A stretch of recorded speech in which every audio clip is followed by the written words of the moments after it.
Hello friends, welcome to our YouTube channel.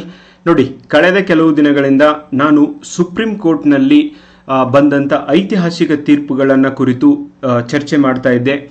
I hope ಹಿಂದಿನ ಎಲ್ಲ ತೀರ್ಪುಗಳ, ಕೇಶವಾನಂದ ಭಾರತಿ ಹಿಡಿದು ಶಂಕರಿ ಪ್ರಸಾದ್ ಹಿಡಿದು ಮಿನರ್ವಾ ಮಿಲ್ಸ್ ಕೇಸ್ ಹಿಡಿದು ಪ್ರತಿಯೊಂದು ಪ್ರಕರಣವನ್ನು ಕೂಡ ನಾನು ಡೀಟೇಲ್ ಆಗಿ ಚರ್ಚೆ ಮಾಡಿದ್ದಷ್ಟೇ ಅಲ್ಲದೆ MCQsಗಳನ್ನು ಕೂಡ ಎಕ್ಸ್ಪ್ಲೇನ್ ಮಾಡಿದ್ದೀನಿ. ಈಗ ಇವತ್ತು ಉನ್ನಿ ಕೃಷ್ಣನ್ ವರ್ಸಸ್ ಆಂಧ್ರ ಪ್ರದೇಶ್ ಪ್ರಕರಣ 1993 ಆದಂಥ ಈ ಪ್ರಕರಣ ಕೂಡ one of the landmark ಜಜ್ಮೆಂಟೇ ಆಗಿದೆ ಗೈಸ್. ಈ ಪ್ರಕರಣವನ್ನು ನೋಡೋಕ್ಕಿಂತ ಮುಂಚೆ ನೀವೇನಾದರೂ Mohini Jain versus state of Karnataka ಈ ಪ್ರಕರಣದ ವಿಡಿಯೋ ನೋಡಿಲ್ಲ ಅಂದರೆ ನಮ್ಮ ಯೂಟ್ಯೂಬ್ ಚಾನಲಲ್ಲಿ ಸಪ್ರೇಟ್ ಫೋಲ್ಡರ್ನಲ್ಲೇ ಇದು ಅವೈಲೇಬಲ್ ಇದೆ, ಅದರೊಳಗೆ ನೋಡ್ರಿ. ಯಾಕಂದ್ರೆ ಮೋಹಿನಿ ಜೈನ್ ಪ್ರಕರಣದೊಳಗೆ ರೈಟ್ ಟು ಎಜುಕೇಷನ್ ಅಂದ್ರೆ ಶಿಕ್ಷಣದ ಹಕ್ಕು ಮೂಲಭೂತ ಹಕ್ಕಾಗಿದೆ ಅಂತ ಏನು ಘೋಷಣೆ ಮಾಡಿತ್ತೋ ಅದನ್ನು ಉನ್ನಿ ಕೃಷ್ಣನ್ ಕೇಸ್ ಒಳಗೆ ಮತ್ತೆ ಹೇಳಿದ್ದಲ್ಲದೆ ಖಾಸಗಿ ಶಿಕ್ಷಣ ಸಂಸ್ಥೆಗಳು ಮತ್ತು ರಾಜ್ಯ ಸರ್ಕಾರಗಳ ನಡುವೆ ಬಿದ್ದಂಥ ಒಂದು ಒಳ ಜಗಳವನ್ನು ಈ ಕೇಸ್ನಲ್ಲಿ supreme court once for all end ಮಾಡ್ತದೆ. ಇಲ್ಲಿ ನೋಡಿ, ಖಾಸಗಿ ಶಿಕ್ಷಣ ಸಂಸ್ಥೆಗಳು ಕ್ಯಾಪಿಟೇಷನ್ ಫೀಸ್ನ ಹಾಕ್ತವೆ, ಡೊನೇಷನ್ನ ಪೇ ಮಾಡ್ತವೆ, ಆ್ಯಂಡ್ ರಾಜ್ಯ ಸರ್ಕಾರ ಇಷ್ಟು ಫೀಸ್ ಬೇಡ, ಕಡಿಮೆ ಮಾಡು ಅಂತ ಹೇಳ್ತಾರೆ. ಇದಕ್ಕೆ ರಾಜ್ಯ ಸರ್ಕಾರ ಯಾಕೆ ಹೇಳ್ತವೆ ಅಂದರೆ ಶಿಕ್ಷಣ ಯಾವ ಪಟ್ಟಿಯೊಳಗಿದೆ, ರಾಜ್ಯ ಪಟ್ಟಿಯೊಳಗಿದೆ. ಸೊ ಅಂದರೆ ಇವುಗಳನ್ನು ರಾಜ್ಯ ಸರ್ಕಾರಗಳೇ ನಿಯಂತ್ರಿಸಬೇಕು. ಸೊ ಹಾಗಾದರೆ ಬರ್ರಿ, Unni Krishnan versus state of Andhra ಪ್ರದೇಶ್ನಲ್ಲಿ ಯಾವ ಥರ ಒಂದು ಸುಪ್ರೀಂ ಕೋರ್ಟ್ ಇದಕ್ಕೆ ಒಂದು ಸೊಲ್ಯೂಷನನ್ನು ಹುಡುಕ್ತು ಮತ್ತು ಶಿಕ್ಷಣದ ಹಕ್ಕು ನೋಡಿ. ಹಿಂದಿನ Mohini Jain versus state of Karnataka ಪ್ರಕರಣದೊಳಗೆ ಶಿಕ್ಷಣ ಜೀವನ ಎಷ್ಟು ಮುಖ್ಯನೋ ಅಷ್ಟೇ ಶಿಕ್ಷಣವನ್ನು ಕೂಡ ಮುಖ್ಯ ಅಂತ ಸುಪ್ರೀಂ ಕೋರ್ಟ್ ಹೇಳಿದ್ದನ್ನು ನಾವು ಕಾಣ್ತೀವಿ. ಸೊ ಮುಂದೆ ಉನ್ನಿ ಕೃಷ್ಣನ್ ಕೇಸ್ ಒಳಗೆ ಏನಾಯಿತು ನೋಡಿ. ಯಾಕೆ ಈ ಪ್ರಕರಣ ನಮಗೆ ಮುಖ್ಯ ಆಗಿದೆ ಅಂದರೆ ಉನ್ನಿ ಕೃಷ್ಣನ್ ಪ್ರಕರಣವು ಭಾರತ ಶಿಕ್ಷಣ ಕ್ಷೇತ್ರದ ಮೇಲೆ ದೊಡ್ಡ ಪ್ರಭಾವವನ್ನು ಬೀರಿದೆ. ಐತಿಹಾಸಿಕ ಒಂದು ಸುಪ್ರೀಂ ಕೋರ್ಟ್ನ ತೀರ್ಪಾಗಿದೆ.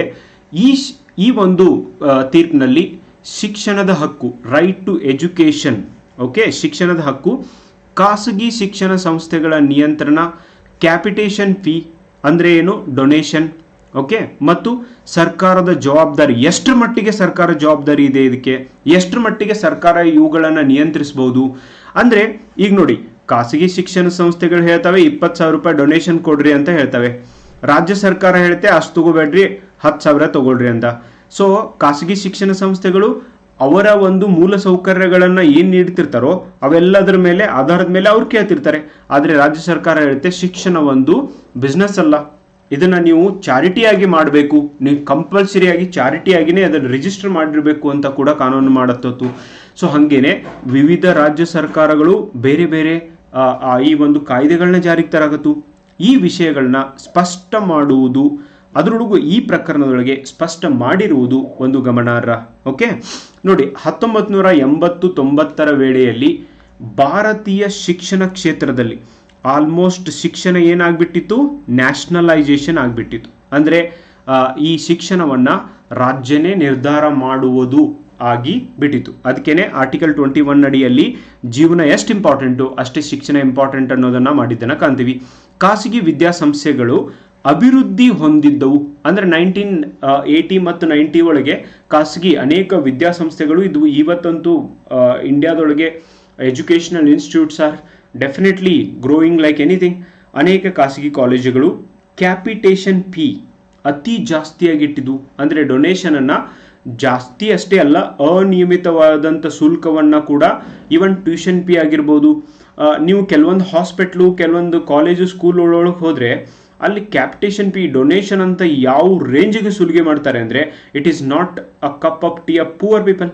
ಬಡವರಲ್ಲಿ ಹೋಗ್ಲೂಬಾರ್ದು, ಕಲಿಯೋದಂತ ಬಿಡ್ರಿ ಅನ್ನುವ ಹಾಗೆ ಇವತ್ತು ಕೂಡ ಕೆಲವೊಂದು ಇನ್ಸ್ಟಿಟ್ಯೂಟ್ಗಳು ಮಾಡ್ತವೆ, ಕೆಲವೊಂದು ಕಾಲೇಜಸ್ಗಳು, ಸ್ಕೂಲ್ಗಳು ಮಾಡ್ತವೆ, ಕೆಲವೊಂದು ಹಾಸ್ಪಿಟ್ಲ್ಗಳಲ್ಲಿ ಮಾಡ್ತವೆ. ಆ್ಯಂಡ್ ಈವನ್ ಪ್ರೈವೇಟ್ ಹಾಸ್ಪಿಟ್ಲ್ ಒಳಗೆ ನೀವು 2 ದಿನ ಇದ್ದರೆ 1000 ರೂಪೀಸ್ ಡ್ರಿಂಕಿಂಗ್ ವಾಟರ್ ಚಾರ್ಜ್ನ ಮಾಡ್ತಾರೆ ಅವರು. 1000 rupees drinking water, how can a patient will drink? Okay. So ಅವನು ICU ಒಳಗಿರುವಂಥ ಪೇಷಂಟ್ಗೆ 1,000 ರೂಪಾಯಿ ಡ್ರಿಂಕಿಂಗ್ ವಾಟರ್ ಚಾರ್ಜ್ ಕೊಡಿ ಅಂದರೆ ಎಲ್ಲಿಂದ ಕೊಡಬೇಕು? And this is what exploitation guys. Andhra Pradesh ಸರ್ಕಾರ ಕೂಡ ಎಲ್ಲ ರಾಜ್ಯ ಸರ್ಕಾರಗಳು ನಿಯಮಗಳನ್ನ ಮಾಡ್ತಾ ಇದ್ವಾ, ಎದಕ್ಕಂದ್ರೆ ಶಿಕ್ಷಣ ಸಂಸ್ಥೆಗಳನ್ನು ರೆಗ್ಯುಲೇಟ್ ಮಾಡೋದು ಈ ಒಂದು ರಾಜ್ಯ ಸರ್ಕಾರನೇ ಆಗಿತ್ತು. ಆಂಧ್ರ ಪ್ರದೇಶ ಸರ್ಕಾರವು ಕೆಲವು ನಿಯಮಗಳು ಮತ್ತು ಆದೇಶಗಳನ್ನು ಹೊರಡಿಸಿತ್ತು. ಆದರೆ ಕೆಲವೊಂದಿಷ್ಟು ಜನ ಇವುಗಳ ವಿರುದ್ಧವಾಗಿದ್ರು. ಯಾರು? ಅವರು ಶಿಕ್ಷಣ ಸಂಸ್ಥೆಯನ್ನು ನಡೆಸೋರು.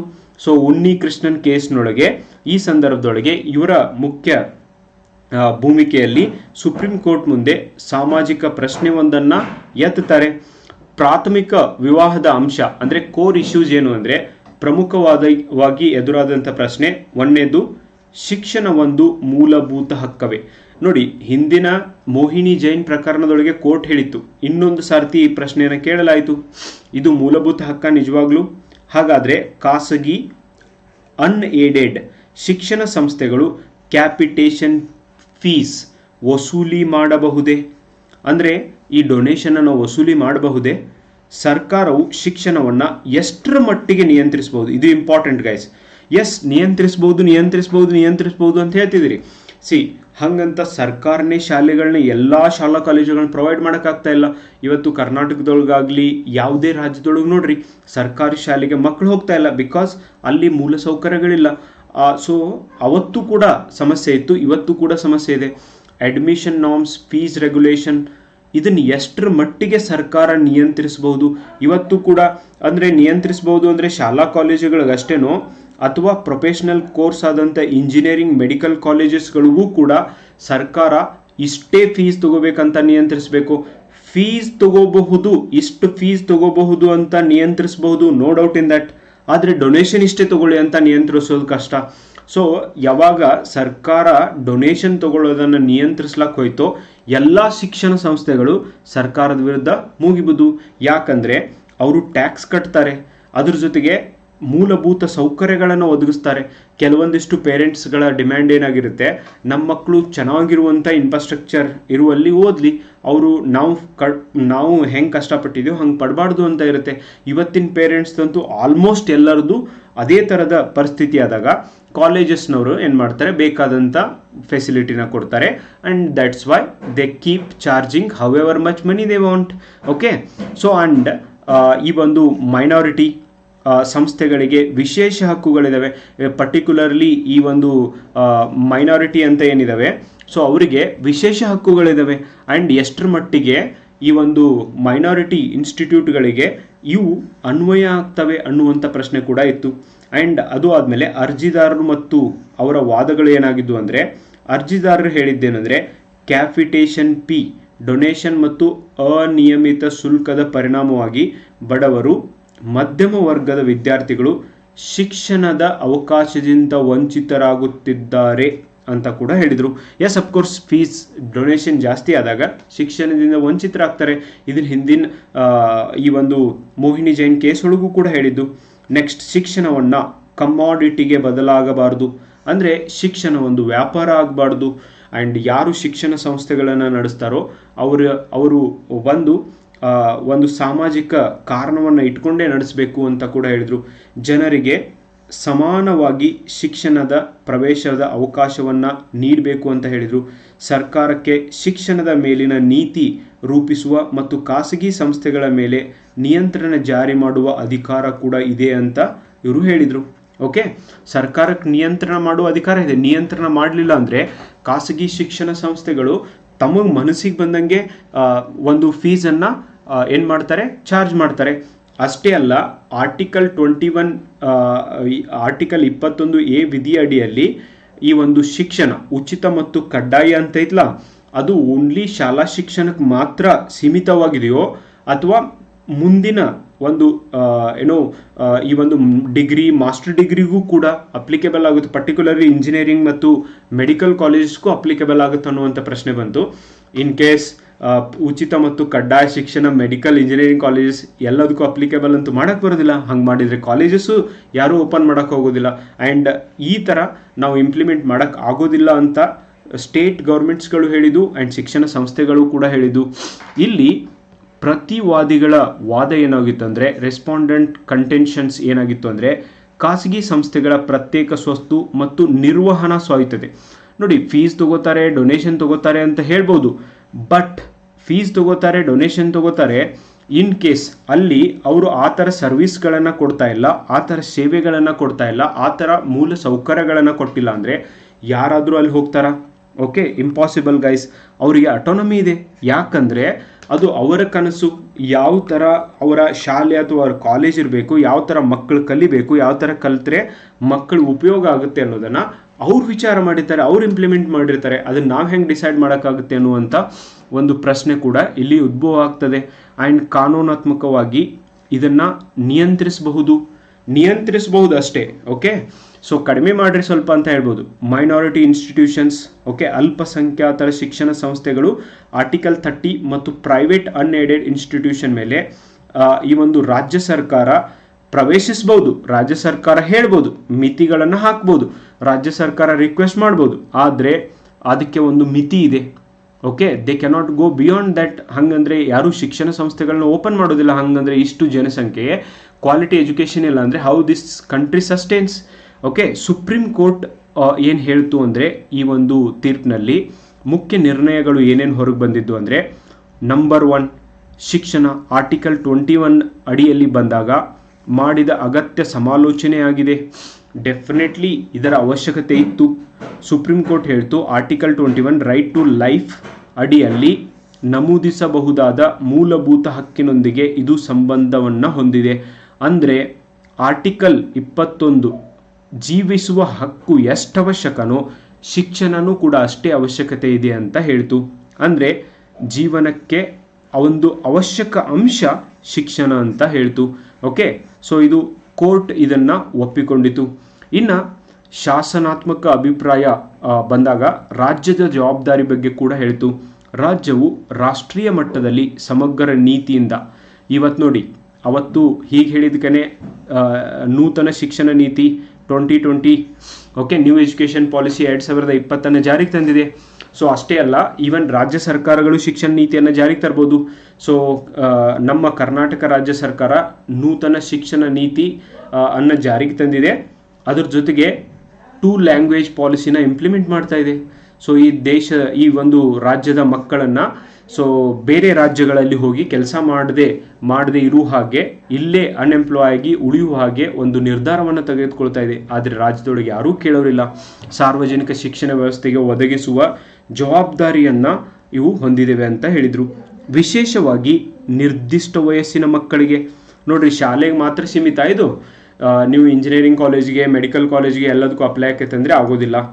ಶಾಲಾ ವಯಸ್ಸಿನ ಮಕ್ಕಳಿಗೆ ಉಚಿತ ಮತ್ತು ಕಡ್ಡಾಯ ಶಿಕ್ಷಣದ ವ್ಯವಸ್ಥೆ ಮಾಡಲೇಬೇಕು ಎಂದು ಕೂಡ ಹೇಳ್ತು. ಕ್ಯಾಪಿಟೇಷನ್ ಫೀಸ್, ಅದು ಡೊನೇಷನ್ ಅಸಂವಿಧಾನಿಕ, ಅನ್ಯಾಯಕರ, ಇದನ್ನು ಎಕ್ಸ್ಟ್ರಾ ಹಾಕಬಾರ್ದು ಅಂತ ಕೂಡ ಹೇಳ್ತು. ಆದರೂ ಕೂಡ ಹಾಕ್ತವೆ. ಖಾಸಗಿ ಅನ್ಏಡೆಡ್ ಸಂಸ್ಥೆಗಳು ಅತಿಯಾದ ಕ್ಯಾಪಿಟೇಷನ್ ಫೀ ವಸೂಲಿ ಮಾಡಬಾರ್ದು ಅಂತ ಕೂಡ ಹೇಳಿದರು. Next, admission should be on merit basis. ಇದು ಅಂತೂ ಇಂಡಿಯಾದೊಳಗೆ it's very tough. Capitation fee driven admissions are impermissible. Okay, ಒಂದು ಮೆರಿಟು ಇರ್ತಾರೆ, ಬೇರೆ ಒಂದು ರ್ಯಾಂಕ್ ಬಂದಿದ್ದಕ್ಕಾಗಿಯೇ ಒಂದು ಶಿಕ್ಷಣ ಸಂಸ್ಥೆಯೊಳಗೆ ಸೀಟ್ ಸಿಕ್ಕಿರುತ್ತೆ, ಅಲ್ಲೂ ಕೂಡ ಭಾಳ ಸರ್ತಿ ಏನು ಕೇಳ್ತಾರೆ, ಫೀಸನ್ನು ಕೇಳ್ತಾರೆ. ನೆಕ್ಸ್ಟ್, ಖಾಸಗಿ ಶಿಕ್ಷಣ ಸಂಸ್ಥೆಗಳ ಮೇಲೆ ನಿಯಂತ್ರಣ. ರಾಜ್ಯ ಸರ್ಕಾರಗಳು state has power to regulate admissions, fix reasonable fees, okay, prescribes qualifications, ಅಲ್ಲಿ ಬೇಕಾದಂಥ ಒಂದು ಕ್ವಾಲಿಫಿಕೇಷನ್ನ ಅವ್ರು ಹೇಳ್ಬೋದು. Standard offer institutions to secure social justice, ಸಾಮಾಜಿಕ ನ್ಯಾಯವನ್ನು ಒದಗಿಸಲಿಕ್ಕೆ ಸರ್ಕಾರ ಕ್ರೈಟೇರಿಯಾನ ತರ್ಬೋದು. Minority institutions enjoy protection under article 30. ಈ ಒಂದು ಅಲ್ಪಸಂಖ್ಯಾತರ ಶಿಕ್ಷಣ ಸಂಸ್ಥೆಗಳು ಅಂತ ಏನಿದಾವೆ ಅವಕ್ಕೆ ಆರ್ಟಿಕಲ್ 30 ಅಡಿಯಲ್ಲಿ ಸ್ವತಂತ್ರವನ್ನು ನೀಡಲಾಗಿದೆ. ಸ್ವಯಂ ನಿರ್ಣಯದ ಕೆಲವು ಹಕ್ಕುಗಳು ಕೂಡ ಅವರಿಗಿದಾವೆ. ಇನ್ನು ಕೇಂದ್ರ ಸರ್ಕಾರ, ರಾಜ್ಯ ಸರ್ಕಾರಗಳು ಕೇಂದ್ರ ನೀತಿ ತರ್ಬೋದು, ಮಾಡೆಲ್ ಎಜುಕೇಷನ್ ಪಾಲಿಸಿ ಅಂತ ತರ್ಬೋದು, but every state has to bring their own education policy. ಅದಕ್ಕೂ ಕೂಡ ಅವರಿಗೆ ಸ್ವತಂತ್ರ ಇರೋದನ್ನು ಈ ಒಂದು ಜಜ್ಮೆಂಟ್ ಒಳಗೆ ಹೇಳ್ತದೆ. ಇದರ ಪರಿಣಾಮ ಏನದು, immediately and long term impact ಏನದು ಅಂದರೆ capitation fees, okay, capitation fee practice ಮೇಲೆ ಒಂದು ಅಡ್ಡ ಪರಿಣಾಮ ಬೀರ್ತು. ಕ್ಯಾಪಿಟೇಷನ್ ಫೀಸ್ ಅಂದರೆ ಏನು, ಡೊನೇಷನ್ನ ಎಕ್ಸ್ಟ್ರಾ ತೊಗೊಳಂಗಿಲ್ಲ ಅಂತ ಹೇಳ್ತು. ಅನೇಕ ರೆಗ್ಯುಲೇಷನ್ಗಳು ನಂತರ ಜಾರಿಗೆ ಬಂದು ಸರ್ಕಾರ ಏನು ಮಾಡುತ್ತೆ, ಒಂದು ಸರ್ತಿ ಸರ್ಕಾರದ ವಿರುದ್ಧ ಯಾವುದಾದ್ರೂ ಶಿಕ್ಷಣ ಸಂಸ್ಥೆ ಹೋಗಿದೆ ಅಂದರೆ ಅವ್ರ ಮೇಲೆ ರೂಲ್ಸು ರೆಗ್ಯುಲೇಷನ್ಸ್ನ ಅಪ್ಲೈ ಮಾಡ್ತಾರೆ. ಆ್ಯಂಡ್ ಹಕ್ಕು ಆಧಾರಿತ ಚರ್ಚೆಗಳು ಮುನ್ನೆಲೆಗೆ ಬಂದು education as a part of right to life concept gained momentum and put hold in India guys. And after that ಉನ್ನಿ ಕೃಷ್ಣನ್ ತೀರ್ಪು ಸಂಪೂರ್ಣವಾಗಿ right to education as a free standing fundamental right ಅನ್ನು ಆರ್ಟಿಕಲ್ 21A ಅಂತೆ ಸ್ಪಷ್ಟವಾಗಿ ಘೋಷಿಸಿತು. ಅದರ ನಂತರದ ಒಂದು ಪ್ರಕ್ರಿಯೆ ವಿಷಯವಾಗಿ ಕೂಡ ಇದು ಬಂತು. ಓಕೆ, ಸೊ ಘೋಷಣೆ ಮೊದಲೇ ಮಾಡಿದ್ದಾರೆ ಆ್ಯಂಡ್ ಉನ್ನಿ ಕೃಷ್ಣನ್ ಕೇಸ್ ಒಳಗೆ ಇನ್ನೊಂದು ಸರ್ತಿ ಕೋರ್ಟ್ ಹೇಳ್ತು. ಸೊ ಬನ್ನಿ ಈಗ ಈ ಒಂದು ಪ್ರಕರಣವನ್ನು ಕುರಿತು MCQsಗಳನ್ನು ನಾವು ನೋಡೋಣ. ಓಕೆ, ಸೊ ಖಾಸಗಿ ಶಿಕ್ಷಣ ಸಂಸ್ಥೆಗಳನ್ನು ರೆಗ್ಯುಲೇಟ್ ಮಾಡೋದನ್ನು ಕುರಿತು ಈ ಪ್ರಕರಣ ಇತ್ತು. So ಉನ್ನಿ Krishnan versus state of Andhra Pradesh 1993 ಪ್ರಕರಣವು ಮುಖ್ಯವಾಗಿ ಯಾವ ಸಂವಿಧಾನಿಕ ಹಕ್ಕಿಗೆ ಸಂಬಂಧಿಸಿದೆ ಅಂತ ನಿಮಗೆ ಪ್ರಶ್ನೆ. Freedom of speech and expression article 19 ಇದರ ಸಂಬಂಧ ಅಂತೂ ಇಲ್ಲ. ಜೀವನ ಮತ್ತು ವೈಯಕ್ತಿಕ ಸ್ವಾತಂತ್ರ್ಯದ ಹಕ್ಕು 21. ಸಮಾನತೆ ಹಕ್ಕು ಆರ್ಟಿಕಲ್ 14 ಇಲ್ಲ. ಅಲ್ಪಸಂಖ್ಯಾತರ ಸ್ವಾಯತ್ತತೆ ಹಕ್ಕು ಕೂಡ ಅಲ್ಲ. ಸೊ ಡೆಫಿನೆಟ್ಲಿ ಜೀವಿಸುವ ಮತ್ತು ವೈಯಕ್ತಿಕ ಸ್ವತಂತ್ರದ ಹಕ್ಕನ್ನು ಕುರಿತು ಇದು ಹೇಳ್ತದೆ. ಓಕೆ, ನೋಡ್ರಿ ಗೈಸ್, ಯಾರ್ಯಾರೆಲ್ಲ ಮೋಹಿನಿ ಜೈನ್ ಪ್ರಕರಣದ ಒಂದು ವಿಡಿಯೋನ ನೋಡಿಲ್ಲ ಅವ್ರು ನೋಡ್ರಿ. ಆ ಕೇಸಿನ ಮುಂದಿನ ಒಂದು ವರ್ಷನ್ ಈ ಕೇಸ್ ಆಗಿದೆ. ಇದ್ರ ಹಿಂದೆನೇ ಆ ಒಂದು ವಿಡಿಯೋನ ನಾನು ಅಪ್ಲೋಡ್ ಮಾಡಿದ್ದೀನಿ. ಉನ್ನಿ ಕೃಷ್ಣನ್ ತೀರ್ಪಿನ ಪ್ರಮುಖ ಪರಿಣಾಮ ಯಾವುದು ಅಂತ ನಿಮಗೆ ಕೇಳ್ತಿದ್ದಾರೆ. ರಿಸರ್ವೇಷನ್ ನೀತಿ ಸಂಪೂರ್ಣ ರದ್ದು. ರಿಸರ್ವೇಷನ್ ನೀತಿ ಬಗ್ಗೆ ಇದರೊಳಗೆ ಸಂಪೂರ್ಣ ರದ್ದಂತೂ ಮಾಡೋಕ್ಕೆ ಸಾಧ್ಯನೇ ಇಲ್ಲ ಭಾರತದೊಳಗೆ. ಕ್ಯಾಪಿಟೇಷನ್ ಫೀ ಆಕರ್ಷಕ ಶುಲ್ಕ ಶೈಕ್ಷಣಿಕ ಸಂಸ್ಥೆಗಳಿಗೆ ಮಾನ್ಯತೆ ಹಂಗೂ ಹೇಳಿಲ್ಲ.